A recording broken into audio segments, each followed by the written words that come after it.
This is a basic setup for a bandsaw. We've got the motor here, which runs off a pulley. Pulley runs off a belt to a bigger pulley here. It runs the saw. That basically turns the bottom wheel, and everything turns together after that. This is a little more unique. I've put link belts on here. A little different style than your standard V belts. They seem to hold the tension better and longer, and they will go around tighter circles, and you get less vibration in your machines. The blades need tension on them, so you don't want to be able to pull them right in tight. You don't want to have them so tight they're like a guitar string where you can play a tune on them. Something like that works really well. This particular model, notice I am unplugged. The up position was on and off. If you leave it on like that and you have a power failure and the power comes back on again, if it's in the up position, it is going to come on. It's not like a magnetic switch.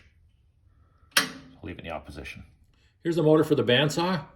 If your belts are loose underneath these carriage bolts on the bottom, what happens is you have some nuts there. If you loosen off the two that are here and the two that are on the other side of the motor, you can actually shift the motor back. That will tighten up the belts, get them to the specific tightness that you want, and then retighten them. When I talk about the size of a bandsaw, basically what they're talking about is the distance from the blade to the outside of this, which in this case is 14 inches. This is part of the framework of the bandsaw. If you want to extend it and be able to cut stuff that's much bigger, up to 12 inches, you can buy a 6-inch block and put it in here, which raises it up, but it also does change the size of your blade.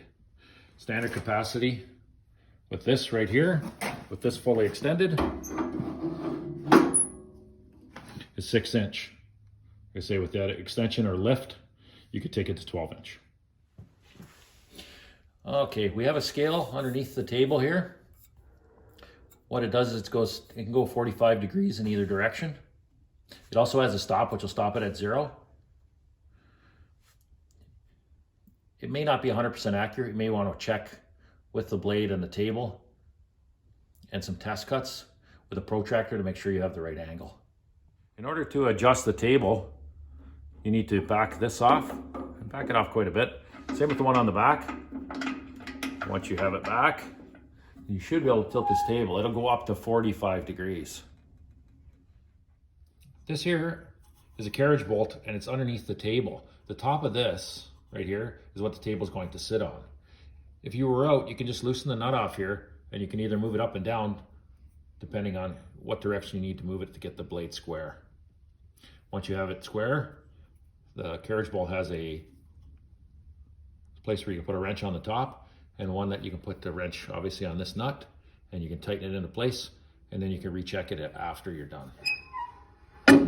If you want to make a radius around the outside corner here, and you want something basically that's visually pleasing, and you don't want to get a compass out and do it, you can use a small can or big can, whatever you want.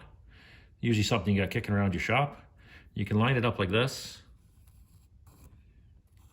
and you got yourself a nice radius to cut out.